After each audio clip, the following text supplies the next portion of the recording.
never made less than $60,000 on a deal like this. Really doesn't matter at this stage because somebody else owns a larger percentage, and therefore a forced sale can take place and she would get a pro rata distribution?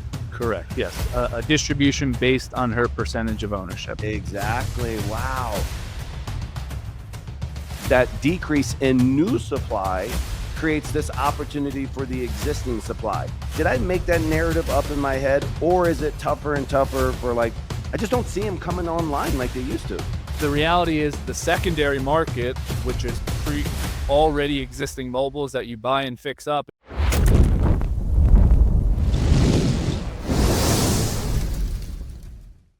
Welcome to the Leads to Deals podcast, where we talk about everything from leads to deals, and everything we talk about leads to deals. This podcast is proudly brought to you by LamasuLeads.com, the industry's first enterprise-level outbound lead generation service. If you need REI leads, I want you to visit LamasuLeads.com. Today's guest started out grinding in my favorite marketing channel, 10 hours a day, cold calling, ultimately leveraging those sales skills into running a multi-million-dollar wholesaling machine. And he did this in a niche that most investors overlook: dirty manufactured homes and crazy looking titles, fractional investment buyouts. Anything ugly and dirty, he's in it. He's done over 250 deals, even pulled a single flip worth over $250,000. We're going to get into the sales psychology, the controversial hot takes that it takes to be a player in a player's market, Arizona. Welcome to the podcast, Danny McBrinn. And for those of you that don't know, I just came back from Colombia too, where Scott's at. So I was there for over 2 months. So I was enjoying some even time. I didn't know you were here that long, brother. Let's Really? start there real quick. You came back. Why'd you go back? Why'd you go back to the States? I'm coming back, and Okay. I have some things to settle out and some loose ends to tie up here. So I'm actually literally, as we speak now, I'm setting everything up more or less virtually so I can better kind of manage everything. I got some virtual mailboxes, virtual office I have, and I'm setting up all my systems and everything now so I can come there and feel better, in the terrain. Sure. Once I have some more things set up. If I could give advice to you, Danny, or anybody thinking about moving to Colombia, I would say my number one ingredient for the success that I've had is to always remember that I'm a guest. Yes. When I'm a guest in somebody's house, you treat it like you're a guest. You're respectful of whatever rules that they have. You're respectful of the cultural norms inside of that house. And I think that's really helped, because a lot of people come down and they go into somebody's house and they think that they're the boss.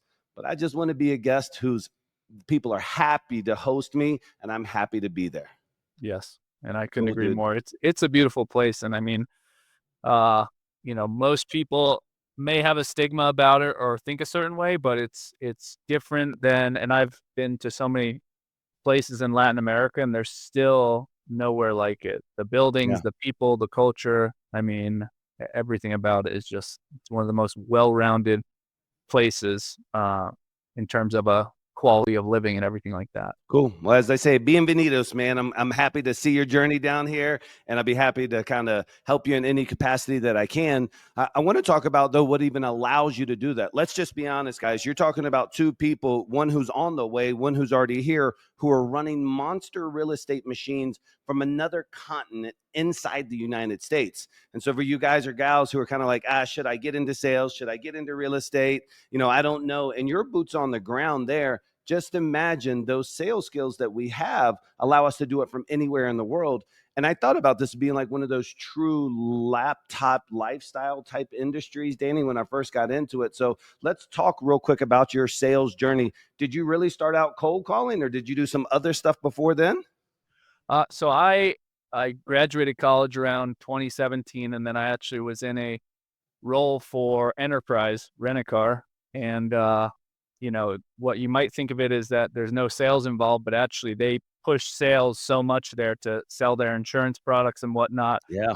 And, I had a good amount of success there, and that sales transitioned over to working in a call center at UPS. That was my first job in Arizona around 2018. So I was kind of always in the sales kind of space, and that eventually transitioned over to my real estate journey once that started in 2019. And obviously we know to get these types of leads and deals that we're working here, I mean, you need to be sharp as a sword with your sales skills. Did you have any like sales mentors along that way? 2019 real estate, things are, heading in the right direction. Everything's starting to get on fire or is already on fire. Sometimes when you get that wind at your back, you don't necessarily hone your skills. And then one day you're like, oh shit, I'm not actually prepped for this. But did you have somebody along the way that you were kind of mentored by or coached or books you were following? Yeah, so my two main things that I followed when I first started, and I mean, I was doing odd jobs on the weekends, doing Uber Eats, delivering food, and I would listen to these videos and these podcasts, and I was obsessed. And those two things were Jerry Norton's YouTube videos, which I binge watched like crazy, and then I would watch the Real Estate Disruptors podcast with Yes. Steve that I was recently featured on about a year ago. So it was like total full circle for me because that was my first ever. I would anticipate, okay, who's the next guest, and then I was able to watch him. So I had a mix of Jerry Norton for the fundamentals, the actual knowledge of it, and then Steve Tranks for like the more personal.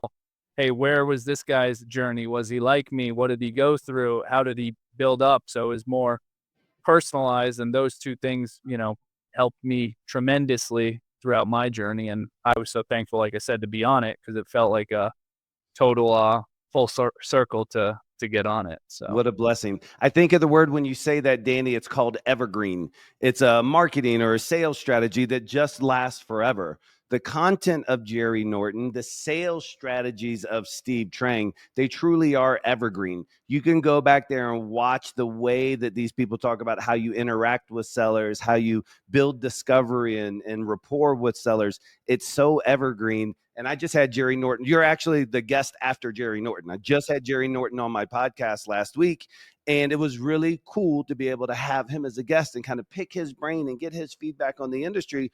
But one topic that we never talked about out of all the real estate, everything that we talked about, we didn't talk about manufactured homes. Now, you're the guy who's turning trailer park trash into trailer park gold. Why is it one of the most overlooked niches in the REI space? So I mean, I think the overall stereotype is obviously people think of trailers as trash, not as high valuable cash.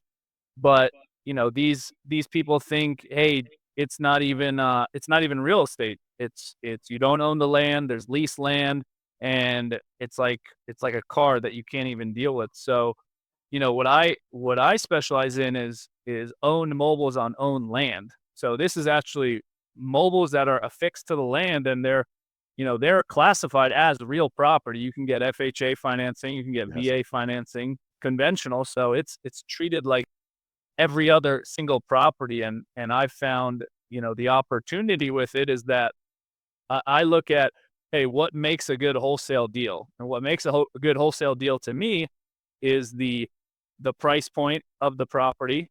We usually want to be at that median and below. Anytime you have a mobile on owned land, that's a fixed. It's already inherently in that price point because mobiles are not Sure. worth 400,000 or 500,000. They're manufactured elsewhere, and the affordability can still be captured. Um, and two is high equity. So a lot of the times these mobiles, at least 2020 and prior, they have a ton of equity. So I'm always looking for properties that are a cheaper price point that are high equity. And number three is hopefully an absentee owner.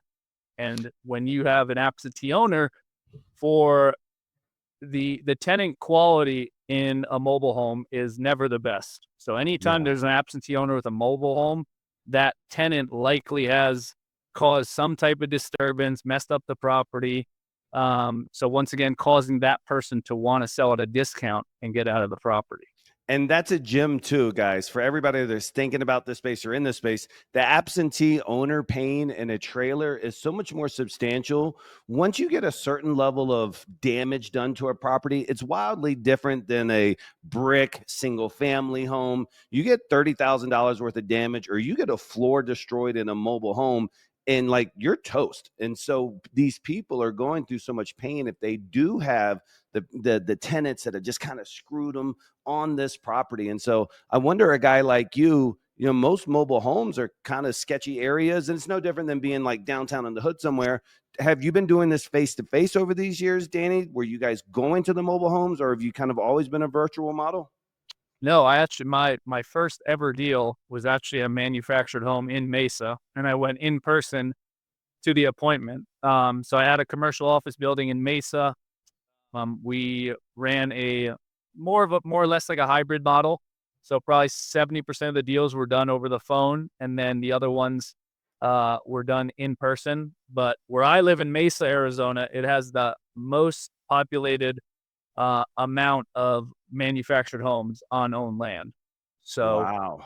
and Mesa Excellent. is actually, for most people that don't know Arizona, Mesa is it's pretty much just as big, if not a little less than Tucson. So it's actually Wow. the biggest cities in all of Arizona is Phoenix, Tucson, and Mesa. Most people don't even actually know that. Mesa has 600,000 people that live here. So it's a market in and of itself. You know, I was thinking as you were speaking, we were talking a second ago about like how it's kind of overlooked. And I think one of the things also is just the logic of pulling data. For everybody who's in wholesaling, they'll go to that little form and it'll say, you know, type of asset and single family, multifamily, condo, townhome, manufactured. And most of them never really just even get down there. Like they never play in that thing because they're like, okay, I don't want condos, I don't want townhomes. Okay, I guess I don't want mobile. So it's almost like in Arizona, a tier one market.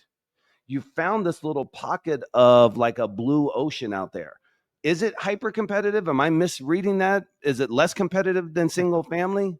It's less, but it's gotten more competitive over the years, and I've put out a lot of content tailored around it, a lot of videos, and then, I think I started putting out more that, "Hey, whoa, there's a lot of opportunity over here," and then a lot of people started spawning up, also wanting to buy the double wides, because once you stick to the formula, it's hard to lose on these deals.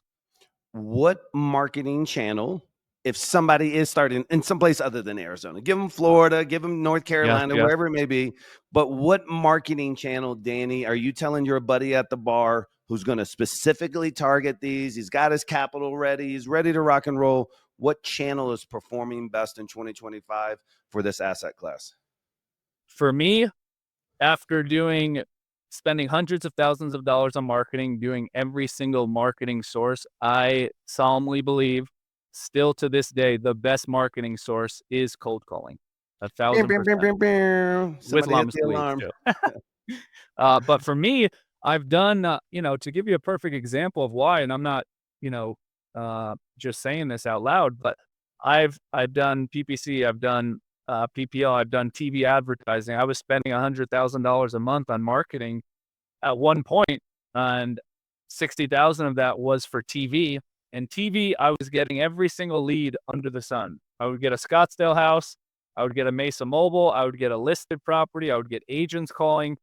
And what we realized is that we were not targeting our data correctly. So then we got back to the basics, and it's like, okay, when we cold call and when we pull a list, we're choosing exactly what we want to target. When I have TV, when I have PPC, when I have these other types of marketing source, you cannot exactly pick the leads and the target, the audience that you want to target.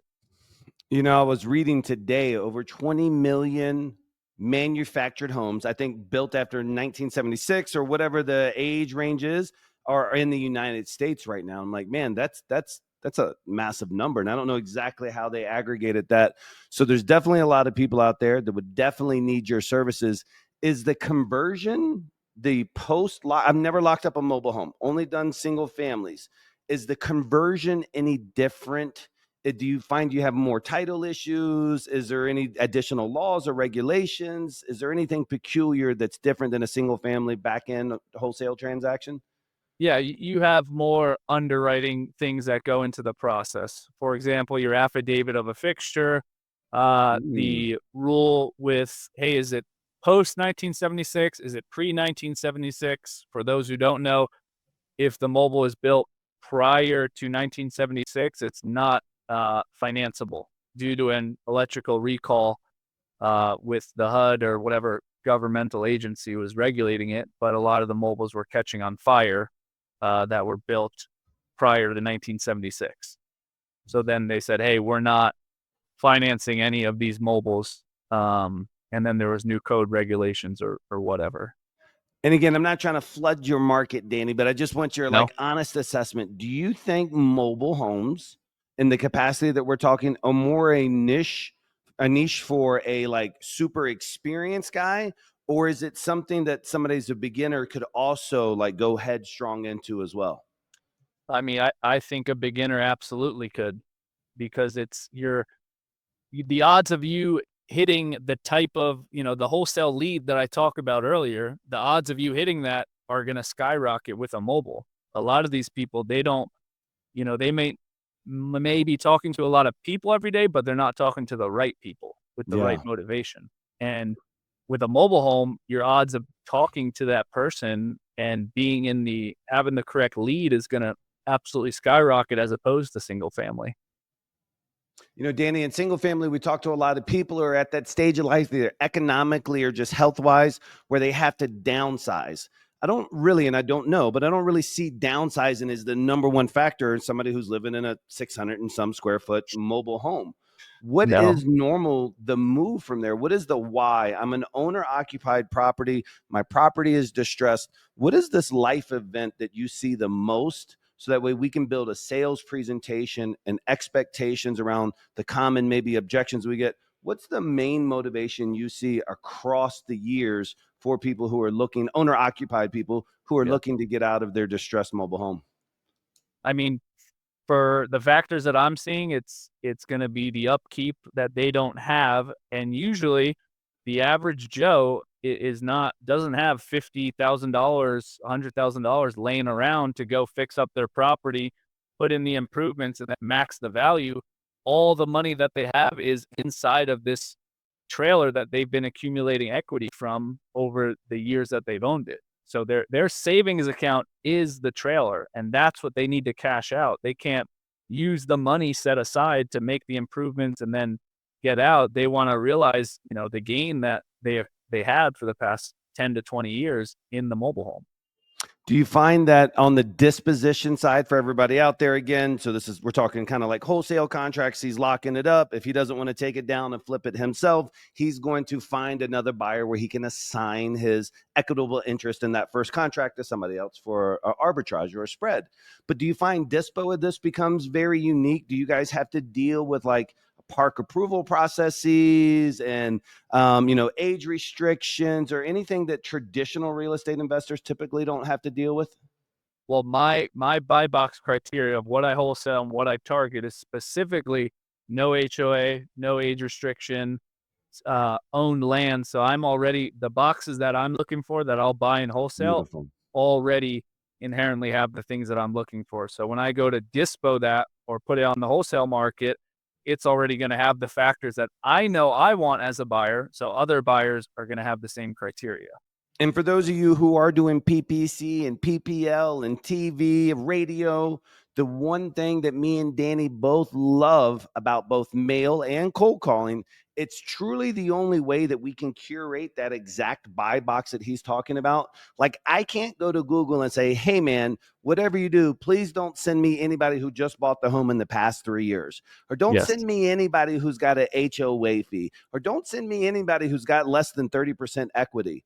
When you're pulling data strategically for either text or cold call or mail, you actually get to curate your ideal buy box for whoever you're going to dispo for or whatever you like to take down the most. Am I right?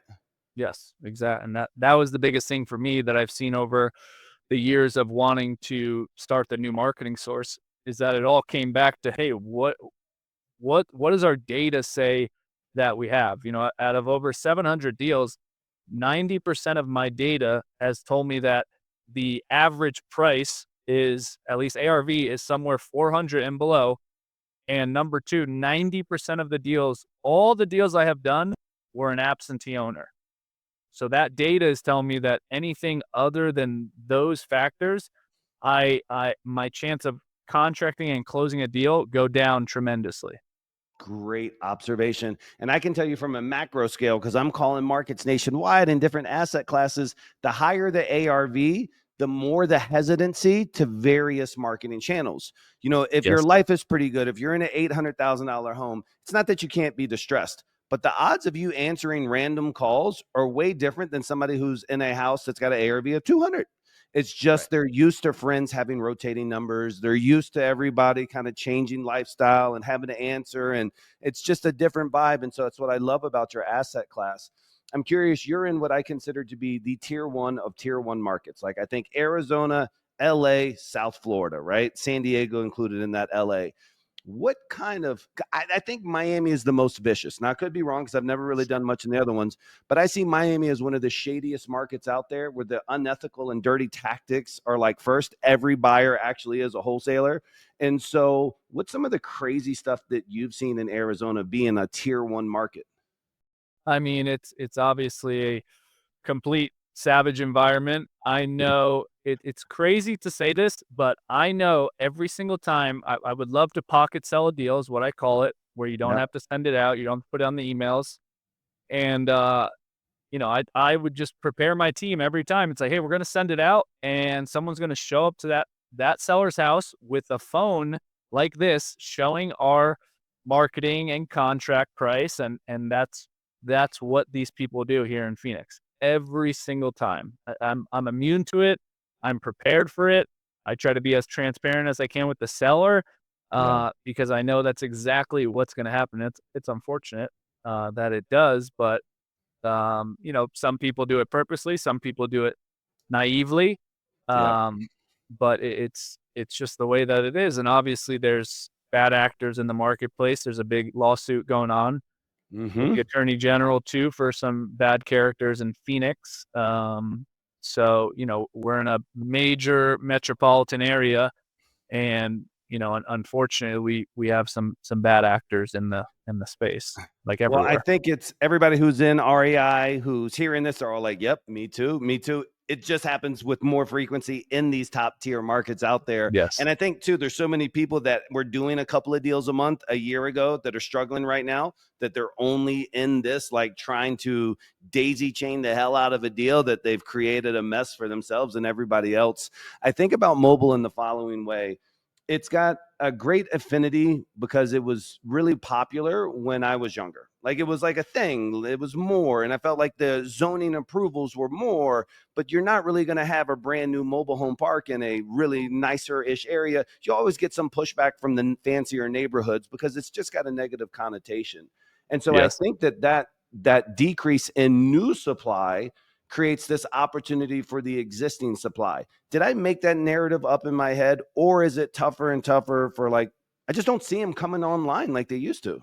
No. I mean, well, the reality is the secondary market, which is already existing mobiles that you buy and fix up, in my opinion, is a lot easier.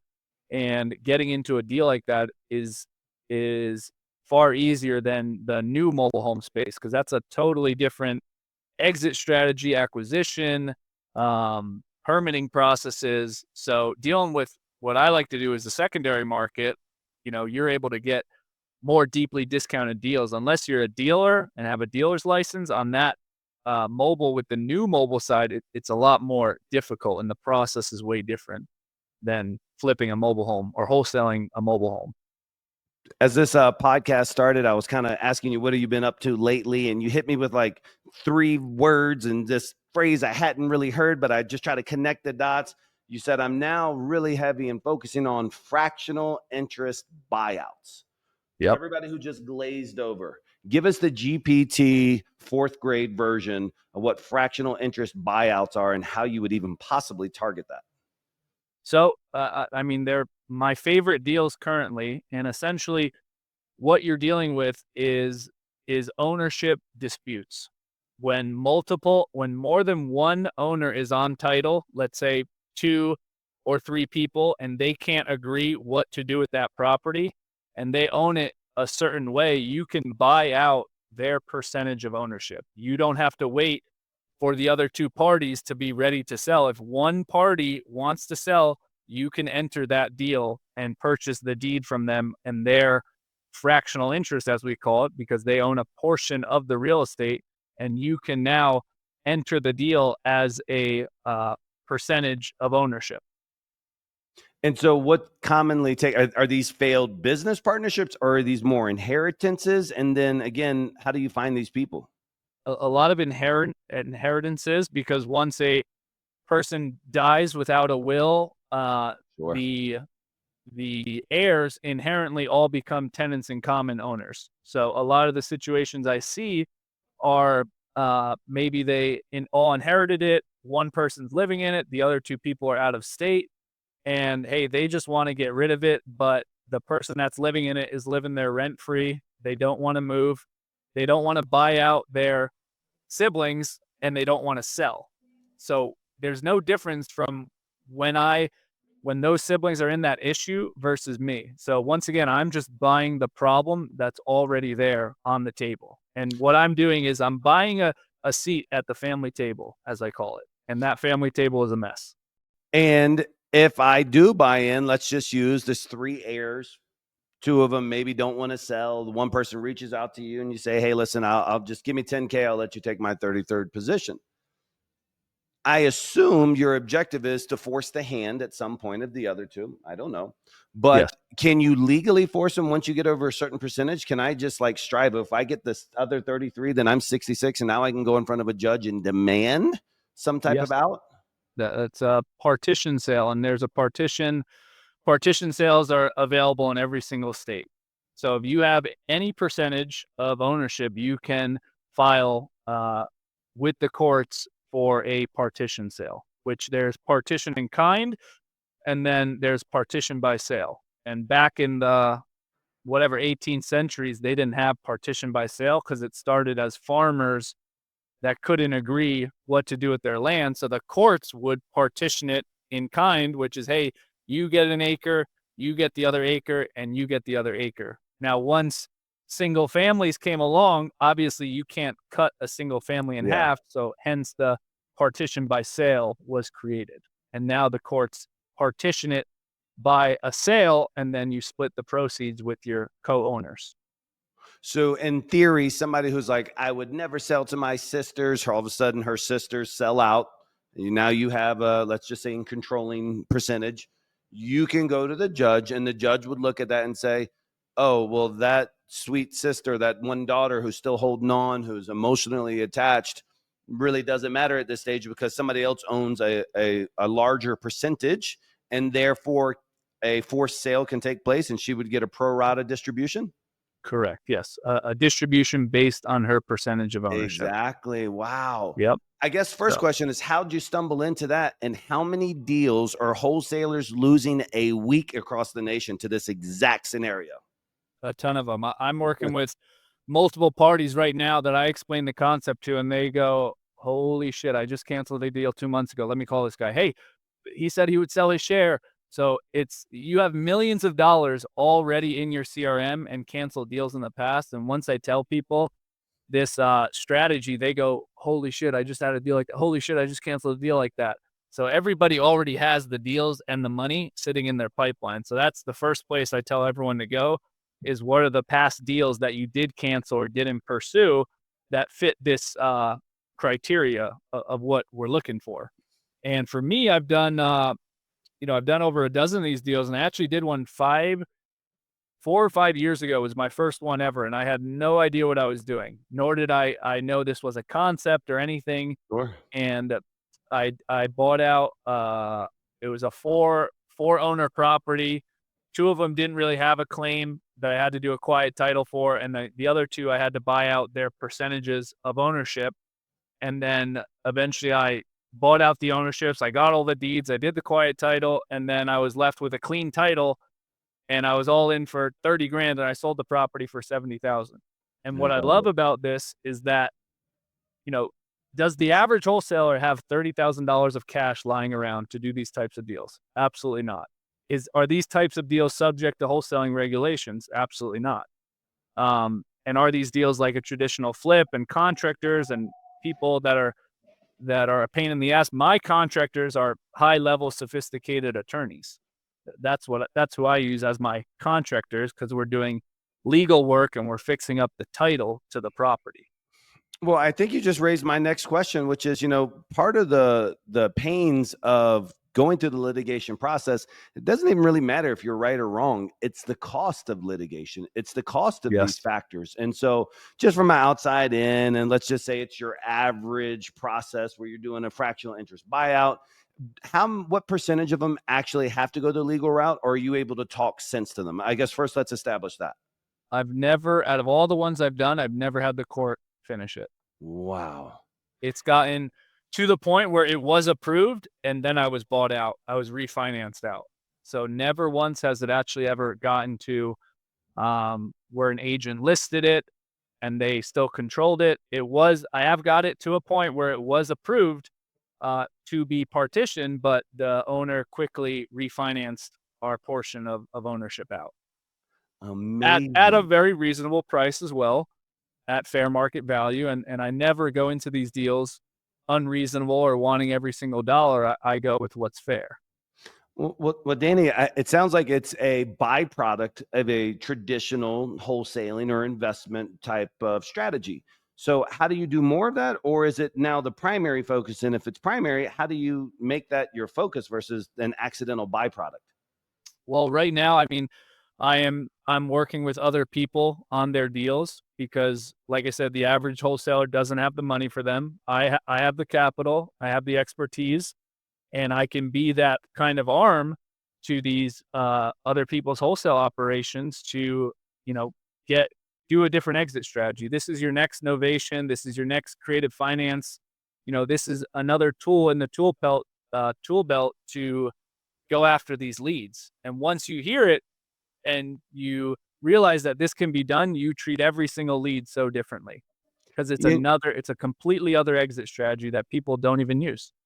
I think about all the people that you do talk to that because you don't know this is an exit, you don't probe as deep as you could. You don't do as thorough of discovery as you should because you just know behind that door, there is no point because, yeah, I'd like to sell it, but my sister said no.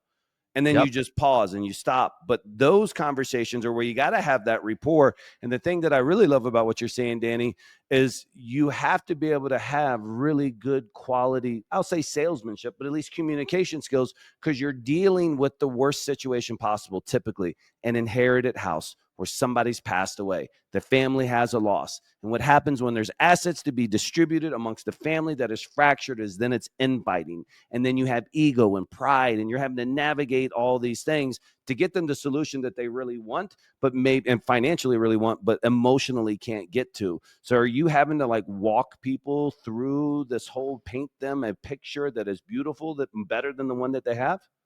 Yeah, I mean, I almost feel that me being, in the deal as a mediator, as someone that's only about the business side, about the numbers and values, it makes for a better decision-making process. As opposed to, well, I've hated my brother for 10 years and he didn't do anything while my father was passing away, and all this turmoil of bad relationships or bad family feuds. And I come in here as, hey, I'm immune to these issues. I'm sympathetic to it, of course, but at the end of the day, I'm here to drive a solution for the property. And that helps more clear thinking, that helps getting to a solution better.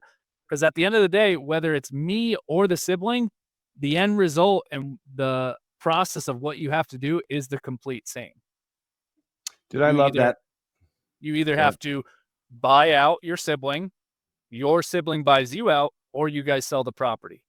Now, whether that's your sibling or me, none of those options change whatsoever. You just now speak with a more reasonable and solution-driven person on it. And I think it also helps start the healing process because a lot of times these assets are that one final thing. It's that house. It was the biggest one. We couldn't really figure it out. It tied everybody together. It wasn't clothes. It wasn't a car. I mean, it was this big asset that everybody got stuck on. We just closed on a property this week, Tuesday of this week, where we signed up and the seller tells us, and he's like, yeah, it's just me and my two siblings. Well, shit, we go and run title. Magically, there's four other ones. And Yep. then as we're going, he's just like, yeah, well, one of my brothers passed away. So it's really six. We're like, okay, well, let's get this. And then a few weeks later, after everything drags out and it's starting to get murky, well, he didn't actually die. I was just saying that because he's dead to me. I'm like, oh, Lord have mercy. And so like we're telling the attorneys, no, listen, he'll get a death certificate and blah, blah, blah. Ultimately, we were able to 3 months later, and after pissing off a lot of people from our funding company to our attorneys, because all the extra work that it took, it's just cool to know that if that situation had been different and we weren't able to get everybody to the final closing table, which is a miracle in and of itself, that there's this option here. Would you ever recommend, while you have, like, this was a vacant house, Danny, and we're going to do it as co-living, if there was one holdout, would you ever, I guess you couldn't, you would buy the shares, but you would never start the repairs, right? Or how does that work? I mean, I never do make any repairs, if that's what you're asking. You're not taking the properties down in any capacity. You're clearing up the title and then assigning it for the most part, right? Or, well, at that point, you're an owner, so I list the properties and get it to the highest paying buyer. Gotcha. Because, I'm trying to think of what your question was. Well, like for me, a guy stuff. like, yeah, like I wouldn't want to start anything on the property if I planned on taking it down myself until this last person is completely off of their ownership interest, right? Yes, always you want a full marketable and clear title before you put any money into it, because you never know what's going to happen. You thought he had 10%, and actually he put on a new roof 5 years ago. He put on a new AC. He put on this, and guess what? You never paid any money for that. So he wants to send you an invoice for 50% of that. What you thought was a 10% share is actually now closer to 30. So these are all the intricacies that people don't, really account for. When you do the partitions, they run an accounting method pretty much over the years of, hey, you owned it, you co-owned it for 5 years together. Who paid insurance? Who paid property taxes? Who paid maintenance and repairs? And did both of those co-owners contribute equally according to their percentage of ownership? I love it. I think about guys like you, and it reminds me of why I love masterminds. It's like you invest in these masterminds to be around these people who have already paid that education tax and can kind of guide you through that. And so for everybody that's following this, it seems like a tool that we all should have in our tool bag. We need to be able to know that it's possible. And so, Danny, before we kind of exit out of here, I have another question after this, but where do people follow you to either learn more or maybe JV it? Is it only in Arizona that you can help somebody with this strategy if they wanted to JV with you and get your assistance? No, I'm actually recently I'm doing this nationwide. So I'm closing on a property in New Jersey. I'm getting 66% ownership in. I'm working one in Indianapolis. I'm working one in Oregon, and then a couple in Arizona currently. Nice. So these can be done in any market, anywhere in the country, given the circumstances are correct. And most of the time, the deals are not worth pursuing in reality. I like to think I've come up with a really good criteria or my own buy box of fractional interests. And this is kind of the process I'm sticking to, and it's done me well every single time. I've never made less than $60,000 on a deal like this. Nice. I love it. So for everybody else who wants to follow in your shadow or reach out to help or potentially JV, how do they actually find you, Danny? So I'm on Facebook, Instagram, YouTube. It's all Danny McBrinn. But my main page right below here, as you can see, follow me on Instagram, Danny McBrinn. That's my main platform that I use. It's not a ChatGPT bot. It's me. So we can connect on there. And, if you have a deal that looks like this, and, I'm someone that brings the expertise, I bring the finances, and, we can make some money together on these types of deals that are likely sitting in your CRM system, not doing shit for you right now anyway.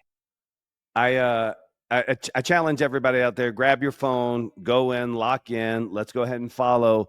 And when we follow, we're going to be able to watch your kind of lifestyle potentially change. Are you serious about moving to Colombia, Danny? I'm like I've told my parents, I'm studying abroad is what I'm saying.